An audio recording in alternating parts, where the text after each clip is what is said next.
Today, we're diving into one of the biggest scandals to ever rock the British monarchy, the stunning and frankly shocking downfall of Prince Andrew.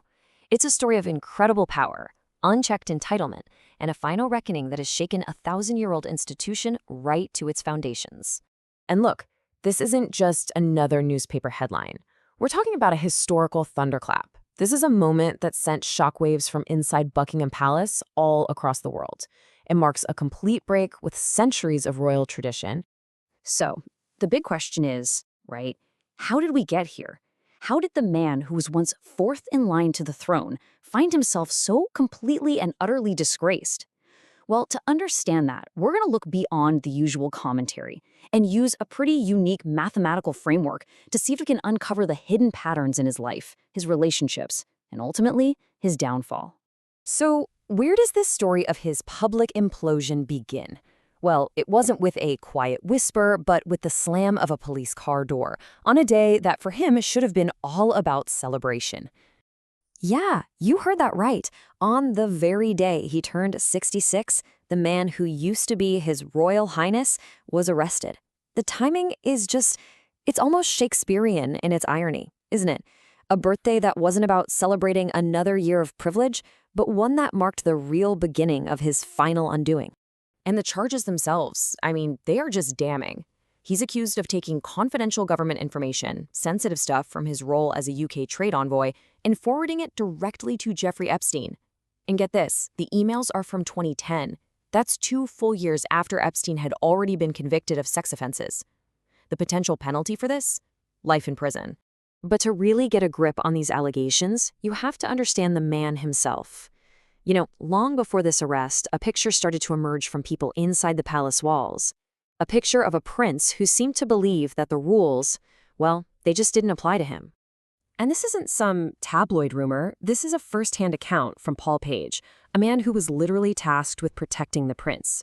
He describes a constant pattern of abusive behavior, painting this picture of a really volatile and intimidating person. A total contrast to the public image, right? And this sense of entitlement, it just kept showing up in incident after incident. From yelling at guards for not opening gates fast enough, to apparently using his police protection as a personal taxi service, to breaking serious security rules for a stream of unnamed female guests.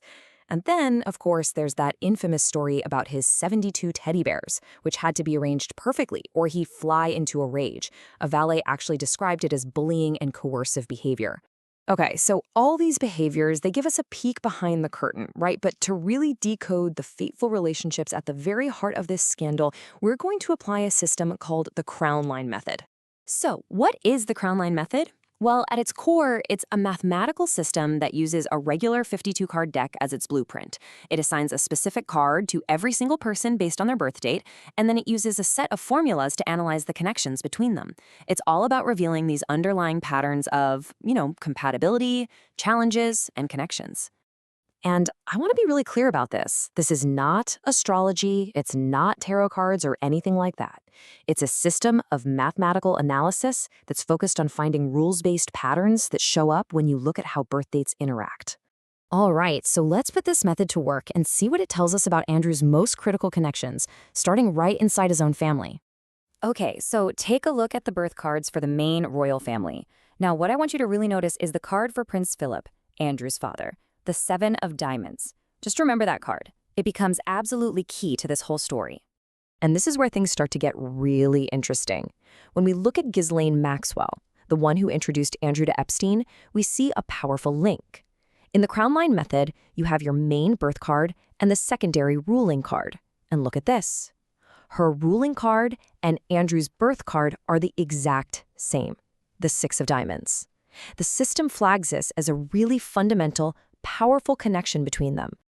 And this is where it all just clicks into place in a pretty shocking way. Remember Prince Philip's card, the 7 of Diamonds? Well, Jeffrey Epstein's birth card was also the 7 of Diamonds. But it gets even crazier. The fathers of both Ghislaine Maxwell and Epstein's billionaire mentor Les Wexner, they also had the 7 of Diamonds as their birth card.